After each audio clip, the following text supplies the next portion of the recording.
نہ دیکھو دنیا کی طرف، دنیا رلا دیتی ہے، نہ راضی کرو بندوں کو، بندے تھکا دیتے ہیں، نہ پیچھے بھاگو ہر وقت دنیا داروں کے، یہ انسان کو کمزور کر دیتے ہیں۔ وہ تو کریم ہی بڑا ہے، 2 آنسو زمین پر بعد میں گرتے ہیں، بندے کے گناہ سارے پہلے معاف فرما دیتا ہے۔ یاد رکھنا، کسی شخص کی بلیک میلنگ کا کبھی شکار نہ ہونا، کبھی کسی کی میٹھی اور مسجع مکفہ باتوں کا شکار نہ ہونا۔ کوئی کیا کر سکتا ہے اگر اللہ مددگار ہو تو؟ جس کو رب کریم اٹھانا چاہے اسے کوئی گرا سکتا ہے؟ ہم یہ ڈرے ڈرے سہمے پریشان فیصلہ کرنے کی طاقت نہیں، مجھے چلنا چاہیے کہ نہیں، اٹھنا چاہیے کہ نہیں، کرنا چاہیے، اٹھ باندھ کمر کیوں ڈرتا ہے؟ پھر دیکھ خدا کیا کرتا ہے۔ حضرت عبداللہ ابن عباس فرماتے ہیں میرے نبی پاک علیہ السلام نے میری تربیت فرمائی۔ یہ نوجوان دوست میری بات لکھ لیں، پریشان لوگ میری بات لکھ لیں، جن کے پاس قوت فیصلہ نہیں وہ اس بات کو لکھ لیں۔ حضرت عبداللہ ابن عباس فرماتے ہیں میرے نبی پاک علیہ السلام نے مجھ سے فرمایا تھا، عبداللہ سن، اگر ساری دنیا مل کے تیرا کوئی نفع کرنا چاہے، کر نہیں سکتی جب تک میرے رب کی رضا نہ ہو۔ اور فرمایا ساری دنیا مل کے تیرا کچھ بگاڑنا چاہے تو عبداللہ بگاڑ نہیں سکتی جب تک رب کریم کی حکمت کا تقاضا نہ ہو۔ لوگوں سے ڈرنا، لوگوں کی طرف دیکھنا، ماحول دیکھ کے اپنے راہ کا تعین کرنا، ہر بندے کے خیالات کے مطابق ڈھلنے کی کوشش کرنا، فلانا نہ ناراض ہو جائے، فلانا نہ ناراض ہو جائے، وہ جس نے ہونا ہو جائے، بس رب رسول ناراض نہ ہو۔ اپنی زندگی میں اپنے مالک کو مولا جان کے، بل اللہ مولاکم، اللہ تمہارا مولا ہے، وہو خیر الناصرین، وہ بہترین مددگار ہے۔ توجہ جب بھی کریں رب کی جانب کریں، اپنے دل کا قبلہ درست رکھیں، سوچوں کے زاویے سیدھے رکھیں۔ میرے بھائی، مالک جب بندوبست کر دے نا، جب مالک بندوبست کر دے، پھر ایسا بندوبست کرتا ہے کہ لوگوں کے پاس نا چارہ نہیں رہتا۔ حضرت مریم رضی اللہ تعالی عنہا پاک باز تھیں، مسجد میں رہی تھیں، پر مالک کی حکمت کے تقاضے بڑے عجیب ہیں نا۔ پھر جناب مریم کو اللہ تعالیٰ نے بغیر شوہر کے اولاد عطا کر دی۔ یہ بات ہی ایسی تھی، وہ کسی نے کہا تھا کہ مخلوق تو فنکار ہے اس درجہ کے پل بھر میں سنگے در کعبہ سے بھی اصنام تراشے، تم کون ہو کیا چیز ہے داغے کبابی، لوگوں نے تو مریم پہ بھی الزام تراشے۔ تو لوگوں نے کہا کدھر سے لے آئی بچہ، تیرا باپ تو ایسا نہیں تھا، کہاں سے لے آئی؟ اللہ کرے میں آپ کو سمجھا سکوں، ذرا اپنے آپ کو وہاں کھڑا کریں کہ ایک پاک باز عورت، پاک باپ کی بیٹی، طیب ماں کی بیٹی، اور اللہ کے گھر میں پرورش پانے والی خاتون، ایک وہ وقت اور ایک یہ وقت کہ اس عورت کو کٹہرے میں کھڑا کر کے پوچھا جا رہا ہے کہ معاذ اللہ تیری گود میں بچہ جائز نہیں ہے، کہاں سے لائی ہے؟ اب خود سے صفائیاں بندہ کتنی کو دے، کتنی کو وضاحتیں کرے۔ اور میں نے تو اپنی زندگی میں دیکھا ہے زیادہ وضاحت دینے والے کو بھی لوگ جھوٹا سمجھنے لگ جاتے ہیں، زیادہ وضاحت دینے پر بھی لوگ کمزوری کا اظہار سمجھتے ہیں کہ کمزور پڑ گیا۔ آپ صلح کی کوشش کرتے ہیں، سامنے والا بزدل سمجھ لیتا ہے، زیادہ وضاحتیں بھی کمزور کر دیتی ہیں۔ اب حضرت مریم کو کٹہرے میں کھڑا کر کے کہا بچہ کس کا ہے؟ تو پھر خدا بندوبست جب کرے، اللہ جب مددگار ہو، تو پھر حضرت مریم کی گواہی درختوں سے نہیں دلوائی، اس نے پتوں سے نہیں دلوائی، پھر فرشتے نہیں بھیجے۔ حضرت مریم کہنے لگی مجھ سے نہ پوچھو، وہ جو پنگوڑے میں ہے اسی سے پوچھ لو، ان سے پوچھو نا، وہ کون ہے پوچھ لو، ان سے کر لو سوال۔ انہوں نے کہا پنگوڑے میں چند دنوں کا بچہ یہ جواب دے گا؟ مددگار تھا رب،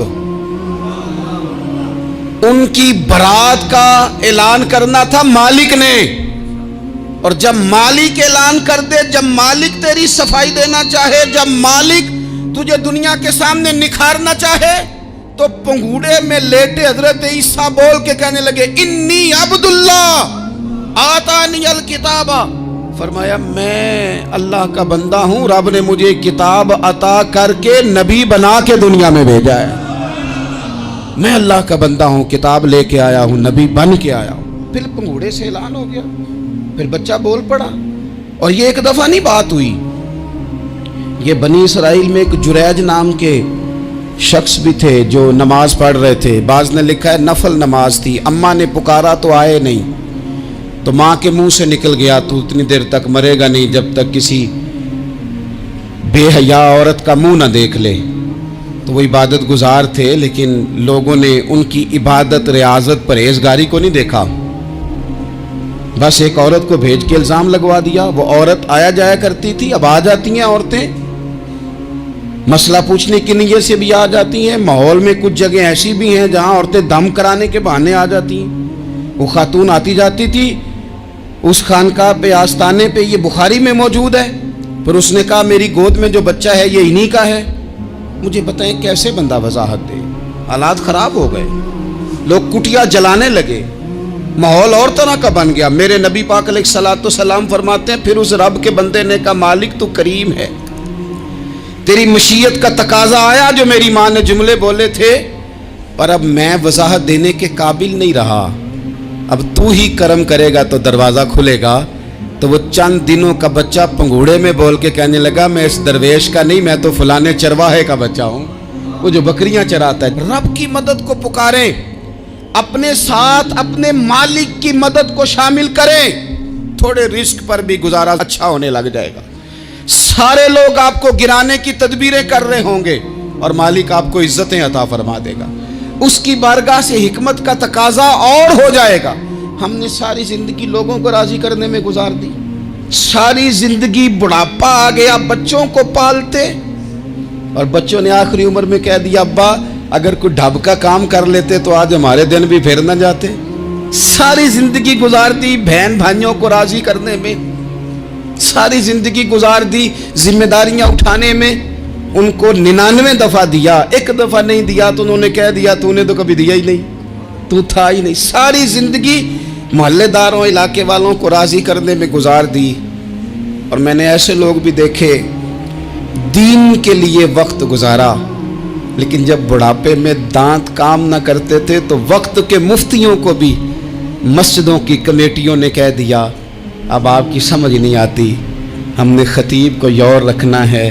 میں کہتا ہوں کہ جتنے درد سے آپ امیر کو اپنی کہانی سناتے ہیں نا, اور جس طرح آپ کے آنسو بات کرنے سے پہلے گر جاتے ہیں کہ غریب ہیں, بچیاں ہیں, کاروبار نہیں, او میرے سنگیو, اس سے آدھے آنسو اپنے رب کی بارگاہ میں بکھیرو, اس کے حضور عرض گزار ہو جاؤ, اس سے طلب کرو. ایک وقت انسان پر زندگی میں ایسا آتا ہے کہ اسے یوں محسوس ہوتا ہے کہ میرا سایہ بھی ذرا سا پیچھے ہٹ گیا ہے. اسے یوں لگتا ہے کہ میں کسی سہارے پہ ہاتھ ڈالتا ہوں تو وہ بھاگ جاتا ہے مجھ سے.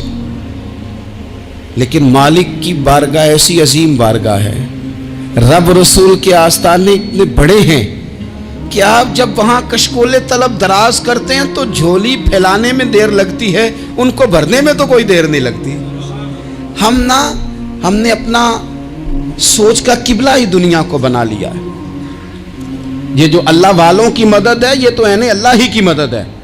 لیکن یہ جو سیٹھوں کی طرف توجہ کرنا, نوابوں کی طرف توجہ کرنا, دنیا داروں کی طرف توجہ کرنا, اور اپنا مزاج اس طرح کا بنا لینا, یارو گردن کو جھکا دیتا ہے خیرات کا پتھر, جہاں میں مانگنے والوں کے سر کبھی اونچے نہیں ہوتے. اور اقبال کہتے ہیں غیرت ہے بڑی چیز جہان تگ و دو میں, پہناتی ہے یہ فقر کو تاج سردارا. میں عرض کروں گا کہ اپنی آپ جب توجہ کا قبلہ اللہ رسول کو بنائیں گے تو رب فرماتے ہیں وَيَرْزُقْهُ مِنْ حَيْثُ لَا يَحْتَسِبُ, میں نہ تجھے وہاں سے رزق دوں گا جہاں سے کبھی تیرا گمان بھی نہیں کیا ہوگا. یہاں سے بھی مل سکتا ہے, تو نے سوچا بھی نہیں ہوگا. بخاری شریف میں حدیث ہے, حضرت جابر ابن عبداللہ فرماتے ہیں نبی پاک صلی اللہ علیہ وسلم نے 300 لوگوں کا ایک لشکر روانہ کیا کسی مہم کے لیے, کسی جہاد کے لیے. حضرت ابو عبیدہ بن جراح رضی اللہ تعالیٰ عنہ امیر لشکر تھے. فرماتے غربت اتنی زیادہ تھی, بھوک اتنی زیادہ تھی کہ ایک ایک کھجور دن میں ایک وقت کھانے کو ملتی تھی, اور کچھ دن ایسے آئے کہ اب کھجور بھی نہیں مل رہی. فرماتے اتنی زیادہ بھوک لگی مجاہدین کو 300 بندہ پتے کھا کے گزارا ہونے لگ گیا. یہ بخاری میں موجود ہے.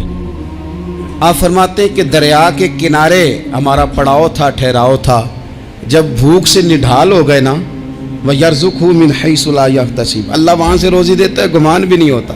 فرماتے ہیں ایک مچھلی اللہ تعالیٰ نے دریا کے کنارے بھیجی، فرماتے ہیں وہ تھی تو مچھلی پر پہاڑ جتنی تھی۔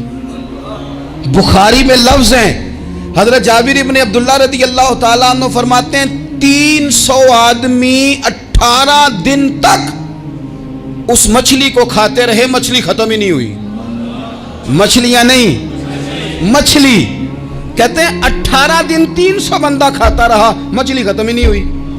اور فرماتے ہیں کہ اس کی ہڈی نکال کے، کانٹا کہیں گے آپ اپنی زبان میں، کہتے ہیں وہ نکال کے نا تو اس کو کھڑا کیا نا جب، تو اونٹ کجاوے سمیت اس کے بیچ سے گزر جاتا تھا، 2 اس کے کانٹے جوڑے۔ فرماتے ہیں وہ اس کا گوشت ہم کھاتے تھے اور اس کی چربی بطور تیل کے ہم جسموں پہ ملتے تھے، بیماروں کو اس سے سکون آتا تھا، تندرستی شفا ہوتی تھی۔ فرماتے ہیں ہم کھایا بھی ہم نے، اور کچھ لے کے ہم مدینے بھی گئے، اور قربان جائیں نبی پاک نے بھی اس میں سے کھایا۔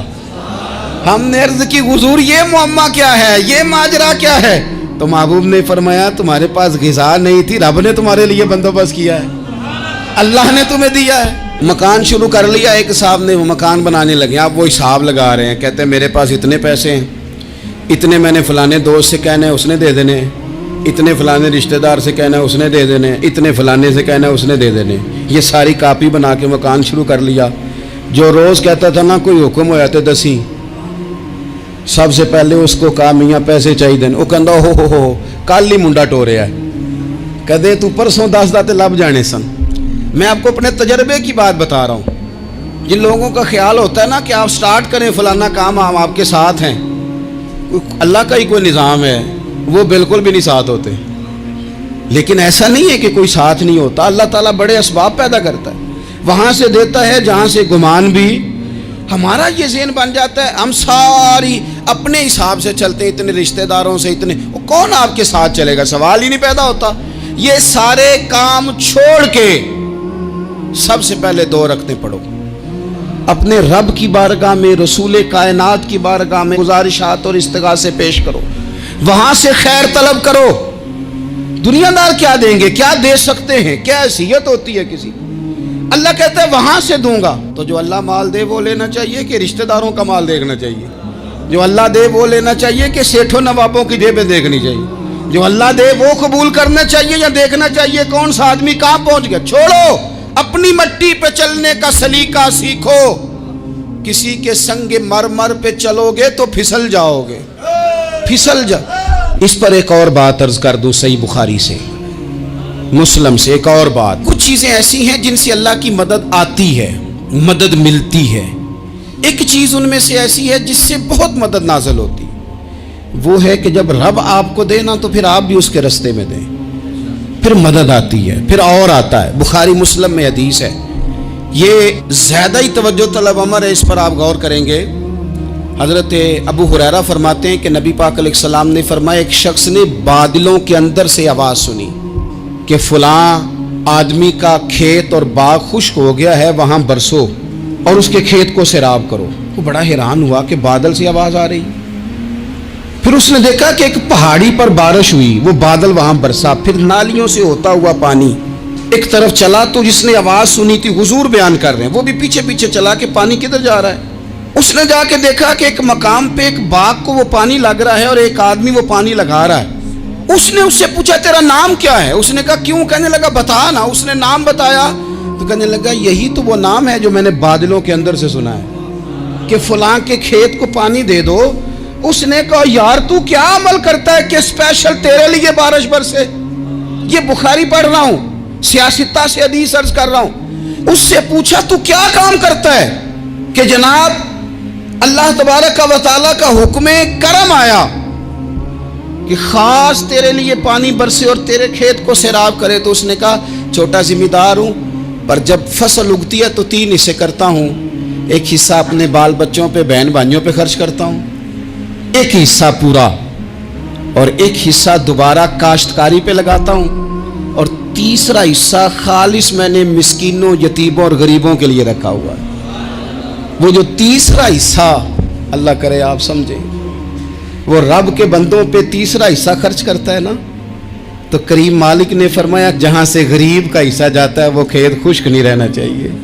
وہ جہاں سے مسکین روٹی کھاتے ہیں وہ خشک نہ رہے. جہاں سے یتیموں کو کچھ آتا ہے کہیں اس کی فصل رہ نہ جائے. میں اور آپ بھی اگر اپنے مال میں مسکینوں, یتیموں, غریبوں کے حصے رکھ لیں گے تو فصلیں خشک نہیں رہیں گی. ان کے اندر تازگی آئے گی, نور آئے گا, کرم آئے گا, خاص کر خدا کی رحمت برسے گی. مدد اللہ سے چاہیں, اپنی توجہات کا مرکز رب رسول کی ذات کو بنائیں, پھر آپ محسوس کریں گے کہ بڑی جلدی اللہ تعالیٰ کی مدد آنے لگی ہے.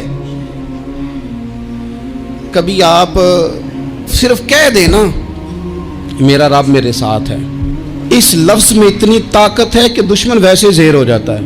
زندگی میں کسی سے بھی لڑائی ہو اچھی طرح سوچ لیں کہ اللہ اس طرف ہے یا اس طرف ہے. اگر آپ زیادتی پہ ہیں تو پھر رب مظلوم کی جانب ہے.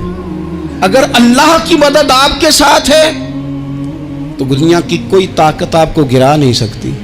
اور اگر آپ مظلوم کے مقابلے میں ظالم بن کے آپ کھڑے ہو گئے ہیں اور آپ نے رویہ وہ اختیار کیا ہے کہ جس میں مدد نہیں آئے گی, تو پھر یاد رکھ لیں کہ آپ کوئی بھی ہیں, کہاں بھی ہیں, آپ کمزور ہیں.